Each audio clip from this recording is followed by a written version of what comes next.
Shalom. Jumpa lagi bersama saya Pastor Bambang Irawan. Apa kabar umat Tuhan? Saya percaya Bapak Ibu, sekalipun kita pagi ini ibadah masih secara online, tapi berkat Tuhan pasti dilimpahkan, dicurahkan luar biasa. Yang setuju, yang sepakat katakan amin. Baik Bapak Ibu, kita persiapkan hati kita untuk kita dengar firman Tuhan.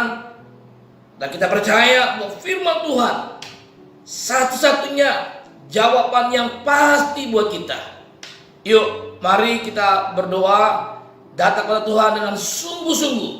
Bapa di surga, terima kasih buat hari yang luar biasa yang Kau berikan buat kami umat-Mu, anak-anak-Mu, untuk kami diberkati oleh firman Tuhan. Berfirmanlah Bapa, beracara buat kami, dan kami siap menerima firman-Mu. Tuhan, beracara buat kami. Datanglah kerajaan-Mu dan jadilah kehendak-Mu di bumi seperti di surga. Dalam nama Yesus kami berdoa dan bersyukur. Katakan amin. Amin. Haleluya. Bapak Ibu, pagi hari ini tema firman Tuhan, Yesus memulihkan jiwaku. Tema firman Tuhan pagi ini, Yesus memulihkan jiwaku. Saya mau ngajak Bapak Ibu Saudara untuk mengucapkan tema kita pagi ini sampai 3 kali Bapak Ibu. Nanti saya berikan penjelasan mengapa kita harus mengucapkan sampai minimal 3 kali. Oke, Bapak Ibu semuanya siap? Kita mengucapkan 3 kali Bapak Ibu. Yang pertama pelan, yang kedua lebih keras, dan yang ketiga paling keras Bapak Ibu. Oke, semuanya siap? Oke. Yang pertama Bapak Ibu, Yesus memulihkan jiwaku. 2, Yesus memulihkan jiwaku. Yang terakhir ketiga lebih keras, Yesus memulihkan jiwaku. Haleluya. Bapak Ibu, pagi ini mungkin bertanya, mengapa kita harus mengucapkan minimal 3 kali Bapak Ibu? Ini kebenaran yang saya perlu sampaikan pagi ini Bapak Ibu, bahwa hidup kita ini dikendalikan, dikontrol oleh alam bawah sadar. Jadi Bapak Ibu, ketika kita mengucapkan berkali-kali, ketika kita mengucapkan kebenaran itu berkali-kali, itu kita sangat mengharapkan kebenaran itu sampai ke alam bawah sadar. Saya ulangi Bapak Ibu. Jadi ketika kita mengucapkan kebenaran itu berkali-kali, kita mengimani, kita meyakinkan bahwa hanya Yesus satu-satunya yang mampu, yang sanggup memulihkan jiwaku. Hanya Yesus satu-satunya yang mampu, yang sanggup memulihkan jiwaku. Nah Bapak Ibu tahu, ketika kita mengucapkan berkali-kali, mengucapkan berulang-ulang, maka kebenaran itu akan sampai ke alam bawah sadar. Banyak kali Bapak Ibu kita tanpa sadari, yang kita lakukan hari-hari ini untuk kita hanya 20% itu alam sadar. Sedangkan alam bawah sadar yang mengontrol kehidupan kita, yang mempengaruhi kehidupan kita, itu mencapai 80%. Yang kedua kebenarannya, bahwa alam bawah sadar, Bapak Ibu tahu, kecenderungannya adalah merusak, menghancurkan kehidupan kita semua Bapak Ibu. Makanya seringkali Bapak Ibu ketika kita dengar firman Tuhan, kita hanya dengar saja. kita tidak menjadi pelaku firman. Kenapa Bapak Ibu?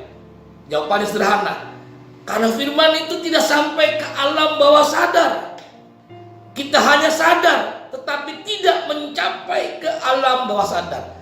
Nah, kita rindu Bapak Ibu pagi ini, saat ini, ketika kita dengar kebenaran firman ini.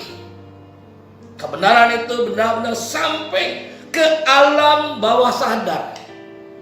Di mana alam bawah sadar? Yaitu di tanah yang baik, di mana di hati yang subur. Makanya Bapak Ibu, ketika kita dengar firman, kita akan menjadi pelaku firman. Firman itu bukan hanya sebatas kita dengar, kita tahu, tapi kita mempraktekannya, kita menghidupinya. Nah, jadi kalau pagi ini Bapak Ibu kita bicara tentang Yesus memulihkan jiwaku, berarti kita mengimani, kita mempercayai hanya Yesus satu-satunya, tidak ada yang lain. Katakan amin. Hanya Yesus satu-satunya yang mampu, yang sanggup memulihkan jiwaku, jiwa saya dan Bapak Ibu Saudara. Hari-hari ini Bapak Ibu, ketika jiwa kita tertekan, ketika jiwa kita sedang mengalami tekanan berat, ketika jiwa kita mengalami sebuah tantangan badai kehidupan, bahkan saya mengatakan Bapak Ibu, hari-hari ini tidak sedikit anak-anak Tuhan, orang percaya yang mengalami goncangan. Bahkan yang kita khawatirkan, takutkan Bapak Ibu, kalau goncangan ini makin mengerikan, tidak menutupi bisa mengalami depresi. Tapi saya percaya Bapak Ibu, saya dan saudara Bapak Ibu semua umat Tuhan yang mencintai Tuhan, percayalah, apapun badainya, goncangannya, kita akan menjadi pemenang, bahkan lebih dari pemenang. Kenapa? Karena Yesus memulihkan jiwa kita. Haleluya. Berikan tepuk tangan buat Tuhan kita. Wow, haleluya. Nah Bapak Ibu, kita akan buka Alkitab kita pagi ini yang terambil di dalam kitab Mazmur 23. Ayat yang pertama sampai dengan ketiga, demikian bunyi firman Tuhan. Saya akan baca. Mazmur Daud.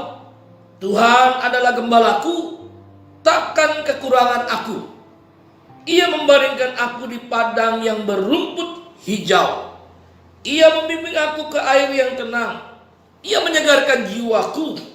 Ia menuntun aku di jalan yang benar oleh karena namanya. Bapak Ibu, bicara Mazmur 23, orang pasti meyakini. Orang selalu berkata, oh, itu adalah Mazmur Daud. Nah, jadi kalau bicara Mazmur 23, orang selalu berkata itu adalah Mazmur Daud. Kenapa Ibu orang berkata Mazmur Daud? Ya, selain Daud yang menulis, selain Daud saudara yang punya pengalaman pribadi dengan Tuhan, selain Bapak Ibu Daud bagaimana hari-harinya dia merasakan bahwa Tuhan itu benar-benar menjadi gembala buat hidupnya. Mazmur 23 berkata dengan jelas, Daud menggambarkan, Daud melukiskan Tuhan itu adalah gembala dalam kehidupannya. Bapak Ibu, domba adalah binatang yang paling lemah dibandingkan binatang yang lain. Binatang yang tidak punya daya untuk menyerang. Binatang yang mudah tersesat. Binatang yang polos, binatang yang lugu, itu namanya domba. Nah, kita anak-anak Tuhan digambarkan seperti domba-dombanya Tuhan. Nah, bagaimana Bapak Ibu sebagai domba-domba Tuhan kita hidup di hari-hari ini, di masa-masa ini? Tanpa Tuhan Bapak Ibu kita nggak bisa buat apa-apa. Kalau kita boleh ada sampai saat ini Bapak Ibu, kita harus meyakini itu semua karena Tuhan. Saya menyadari Bapak Ibu, tanpa Tuhan saya pun gak mungkin mampu sanggup melewati hari-hari yang saya harus jalani Bapak Ibu. Jadi kalau kita boleh kuat sampai pagi ini, saat ini, itu semua karena Tuhan. Yang setuju, yang percaya katakan amin. Haleluya. Nah pagi ini Bapak Ibu kita mau belajar sama-sama dari kehidupan Daud, bagaimana dia punya pengalaman pribadi, ya, sebuah pengalaman pribadi dengan Tuhan, bagaimana dia meyakini Tuhan adalah gembalanya. Bapak Ibu, Daud punya pengalaman yang sangat pribadi dengan Tuhan, bahkan dia meyakini Tuhan itu adalah gembalanya. Makanya Bapak Ibu, Daud menjadi pribadi yang luar biasa. Kita lihat Bapak Ibu pengalaman yang Daud alami dengan Tuhan. Bagaimana Bapak Ibu ketika dia diuber-uber, ketika dia diuber-uber, dicari-cari oleh siapa? Oleh Saul. Mau diapain Bapak Ibu? Bukan mau dikasih berkat, tapi mau dibunuh. Bapak Ibu tahu betapa tertekannya, betapa stresnya, betapa depresinya Daud karena dia mau dibunuh oleh Raja Saul, Bapak Ibu. Nah, kita lihat ayatnya Bapak Ibu di dalam 1 Samuel 21 ayat 12 sampai dengan 13, demikian bunyi firman Tuhan. Daud memperhatikan perkataan itu dan dia menjadi sangat takut sekali kepada Akis, raja kota Gat itu. Sebab itu ia berlaku seperti orang yang sakit ingatan. Bayangin Bapak Ibu, Daud berlaku seperti orang yang sakit ingatan, sakit jiwa Bapak Ibu, di depan mata mereka, dan berbuat pura-pura gila di dekat mereka. Daud menggoras-goras pintu gerbang dan membiarkan ludahnya meleleh ke janggutnya. Bapak Ibu bisa bayangkan betapa tertekannya, betapa menderitanya, betapa goncangnya jiwa Daud ketika dia mau dibunuh oleh Raja Saul. Dia berlari, dia bersembunyi dan bersembunyi jauh dari Saul karena Saul mau membunuh dia. Nah, Daud berpikir Bapak Ibu ketika dia berada di kota Gat, orang tidak mengenali dia. Ternyata saudara, orang mengenali Daud. Dari mana Bapak Ibu orang mengenali Daud? Karena ketika Daud mengalahkan Goliat, lagu pujian yang mengatakan Saul mengalahkan beribu-ribu, tapi Daud mengalahkan berlaksa-laksa. Ternyata ini viral Bapak Ibu, dan ini sangat booming, dan orang tahu siapa Daud. Jadi Bapak Ibu tahu, kemanapun Daud lari bersembunyi, orang tetap mengenali Daud. Makanya ketika dia berada di kota Gat, dia berjumpa dengan Raja Akis. Orang mengenali dia Bapak Ibu. Makanya perkataan itu membuat Daud menjadi takut. Bahkan Daud berbuat seperti orang yang sakit ingatan, sakit jiwa. Kenapa Bapak Ibu? Karena tekanan yang begitu berat, karena goncangan yang sangat membuat dia depresi. Bayangin Bapak Ibu, dia membiarkan ludahnya meleleh ke janggutnya. Betapa rendahnya Daud Bapak Ibu. Tapi lihat pengalaman itu, Daud berkata, Tuhan adalah gembalaku. Bapak Ibu, mari hari-hari ini kita mau meyakini hanya Tuhan yang mampu, yang sanggup memulihkan jiwa kita. Amin.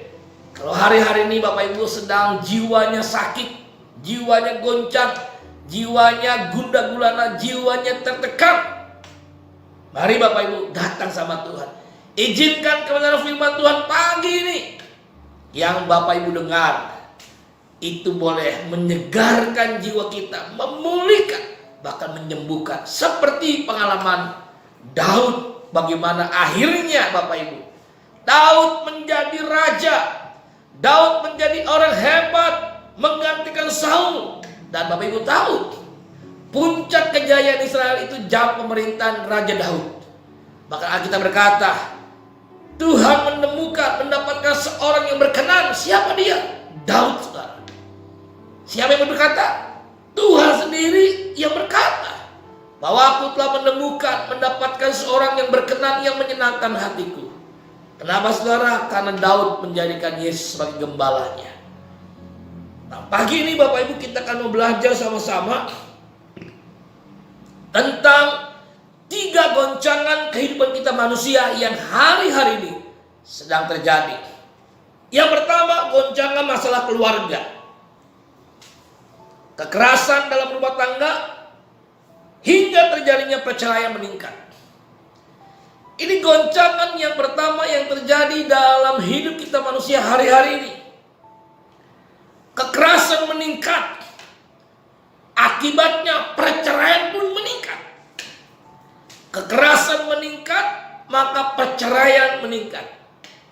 Hari-hari ini Bapak Ibu tahu siapa menggugat perceraian? Sebagian besar adalah kaum wanita. Kenapa Bapak Ibu? Dia tidak merasakan rasa aman, nyaman, makanya menggugat perceraian. Saya percaya Bapak Ibu ketika dia merasakan rasa aman, nyaman, tidak ada perceraian. Mas sebab itu mari, kalau kita hari-hari ini Bapak Ibu sedang mengalami goncangan dalam keluarga, ingat, Tuhan adalah gembalaku, takkan kekurangan aku. Ia membimbing aku, ia menuntun aku kepada rumput yang hijau. Amin. Solusinya adalah Bapak Ibu bukan perceraian. Ya, ada Tuhan Bapak Ibu, tidak boleh bercerai. Katakan bersama saya, anak Tuhan tidak boleh bercerai. Apapun yang terjadi, tidak dibenarkan, tidak diizinkan terjadinya perceraian. Jadi kalau hari-hari ini Bapak Ibu pernikahan keluarga sedang goncang, mari datang sama Tuhan. Dia gembala agung kita. Dia gembala domba kita Bapak Ibu. Kita sebagai domba-dombanya, supaya dia memulihkan jiwa kita. Amin. Goncangan yang kedua Bapak Ibu adalah masalah keuangan. Mulai dari pemberhentian pekerjaan sampai terjadinya kebangkrutan bisnis usaha. Ini sangat serius Bapak Ibu. Jadi bisnis benar-benar goncang Bapak Ibu. Pekerjaan goncang. Sehingga terjadi banyak pengangguran. Uang jadi susah. Lah Bapak Ibu, kita ini hidup di dunia tidak munafik. Kita perlu uang, kita butuh uang. Tapi kita percaya Bapak Ibu, sebagai anak-anak Tuhan, kita percaya uang akan mencari kita. Amin. Karena kita berkata, jerih payahku tidak menjadikan aku kaya, berkat Tuhanlah yang menjadikan kita kaya. Jadi kita percaya Bapak Ibu, sekalipun goncangan keuangan hari-hari terjadi, kita percaya ketika kita menjadikan Yesus sebagai gembala agung kita, keluarga kita tidak akan goncang, keuangan kita tidak akan goncang, dunia boleh goncang. Karena Ibrani berkata, Tuhan akan menggoncangkan semuanya, supaya apa? Tinggal tetap yang tidak tergoncangkan. Siapa yang tidak tergoncangkan adalah saya dan semua Bapak Ibu Saudara yang sedang menyaksikan, yang sedang beribadah online, yang sedang menyaksikan kebenaran yang saya sampaikan pagi ini. Enggak akan tergoncang keluarga kita, keuangan kita. Karena apa? Yesus kekasih jiwa kita. Kenapa? Yesus gembala agung kita. Kenapa? Yesus yang memulihkan jiwa kita dari ketakutan, dari kekhawatiran, dari kecemasan, dari apapun. Yang ketiga adalah goncangan tentang kesehatan. Dari sakit sampai meninggal.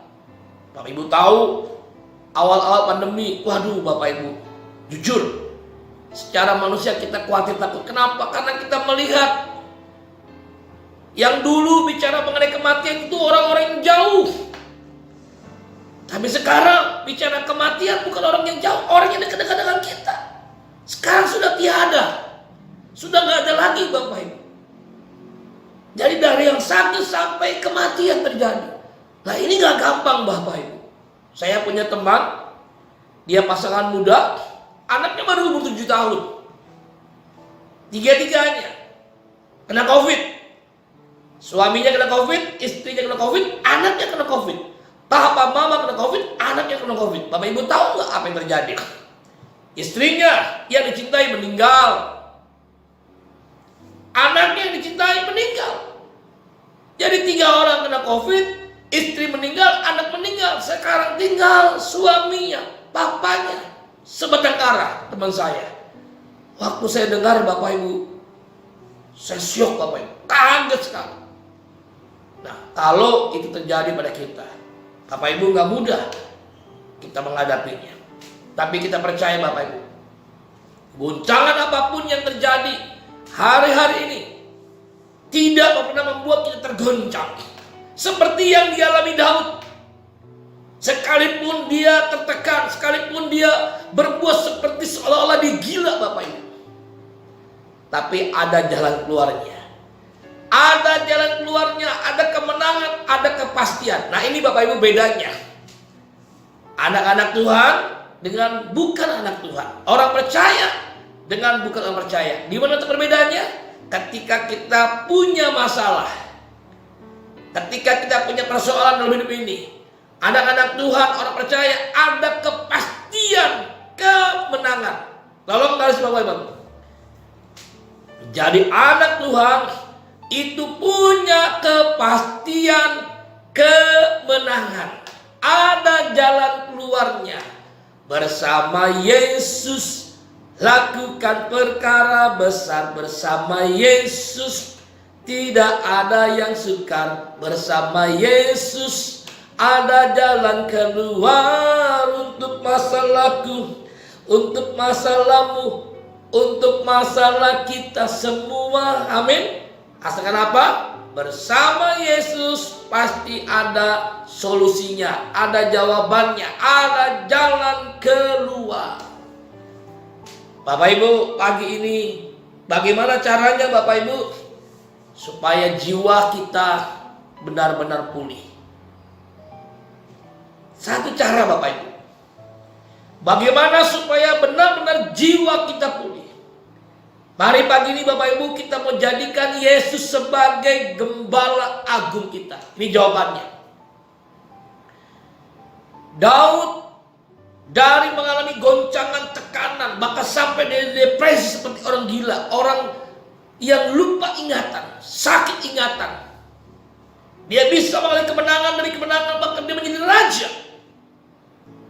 Karena dia berhasil menjadikan Yesus sebagai gembala agungnya. Banyak anak Tuhan Bapak Ibu, dia belum menjadikan Yesus sebagai gembala agung dalam kehidupannya. Mungkin pagi ini Bapak Ibu berkata, Pak Pendeta Bambang, saya ini sudah lama orang Kristen, anak Tuhan. Pastilah Yesus sebagai gembala agung kita. Nah, pagi ini Bapak Ibu kita mau cek. Ya, kita buktikan benar nggak yang menjadi gembala agung dalam hidup kita. Itu namanya Yesus Kristus Tuhan. 2 ciri, 2 tanda kalau kita menjadikan Yesus sebagai gembala agung dalam hidup kita. Yang pertama saudara, kita percaya. Nah, jadi orang-orang yang menjadikan Yesus sebagai gembala agung dalam hidupnya, dia percaya. Tahukah Bapak Ibu, kata percaya hari-hari ini adalah kata yang tidak mudah dipercaya. Halo, saya ulangi Bapak Ibu. Kata percaya adalah kata yang hari-hari ini tidak mudah untuk dipercaya. Kenapa Bapak Ibu saya berkata demikian?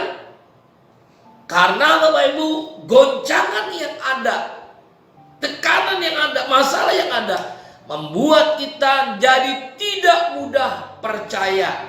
Contoh Bapak Ibu, ketika kita berdoa, ada mujizat, ada pertolongan Tuhan, ada jawaban, kita mudah percaya Bapak Ibu. Halo, setuju Bapak Ibu? Ya. Ketika kita berdoa, ketika kita percaya, ada mujizat, ada jawaban, ada pertolongan Tuhan, kita mudah percaya.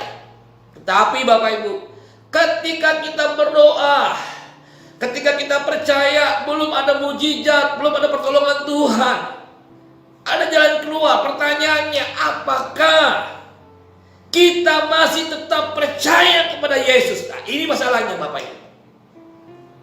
Ini persoalannya. Tapi saya percaya Bapak Ibu, ketika kita menjadikan Yesus Gembala Agung kita, apapun yang terjadi, sekalipun kematian, kita tetap percaya. Jadi orang percaya yang percaya dan dipercaya oleh Tuhan dan manusia, ini pasti dahsyat Bapak Ibu.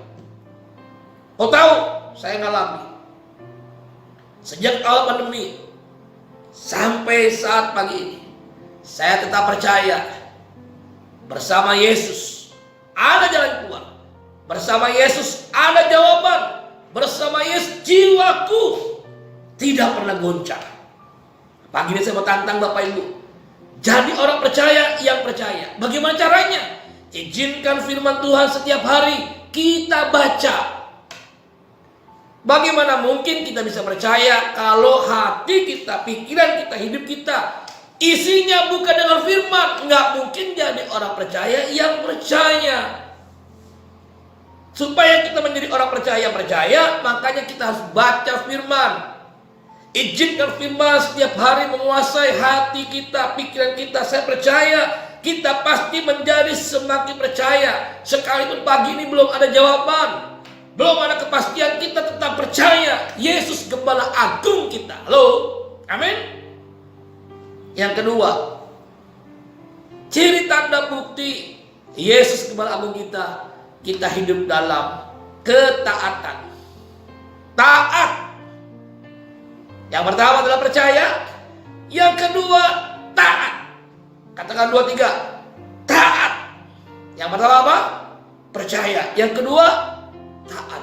Nah, kalau hari-hari ini Bapak Ibu kita merasa hidup kita sedang berontak sama Tuhan, kita hidup berada di luar jalurnya Tuhan, berada di kehendaknya Tuhan, di relnya Tuhan, di jalannya keluar dari Tuhan. Kita tidak hidup berada di dalam relnya Tuhan, di luarnya relnya Tuhan, di luar kehendaknya Tuhan. Yuk, pagi ini kita mau taat kembali, hidup dalam kehendak Tuhan, hidup di jalannya relnya Tuhan, di jalannya Tuhan, di relnya Tuhan, di kehendaknya Tuhan. Bagaimana caranya? Taat. Apa yang Tuhan sedang perintahkan kita hari-hari ini? Saya kasih tahu Bapak Ibu, jangan keraskan hatimu, jangan berontak. Makin berontak, makin menderita, makin berontak, makin sengsara.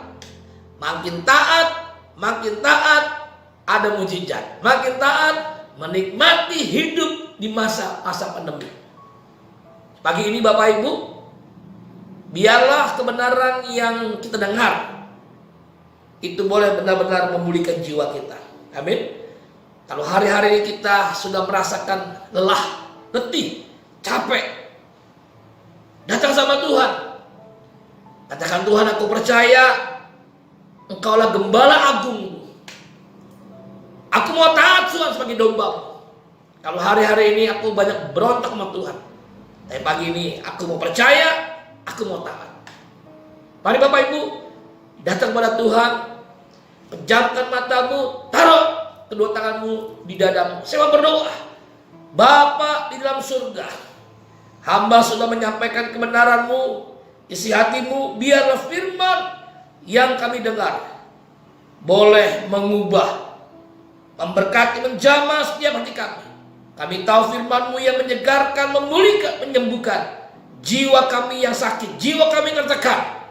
Kami mau percaya, kami mau taat Yesus sebagai Gembala Agung kami.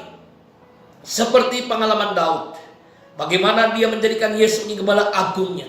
Tuhan adalah gembala dombanya, Gembala Agungnya satu dalam kehidupannya. Tapi berdoa juga Tuhan, hal berdoa buat umat-Mu, Tuhan tolong semuanya. Biar kami mengalami bagaimana jiwa kami disembuhkan, jiwa kami dipulihkan oleh Tuhan.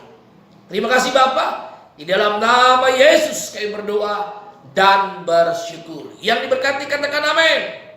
Amin.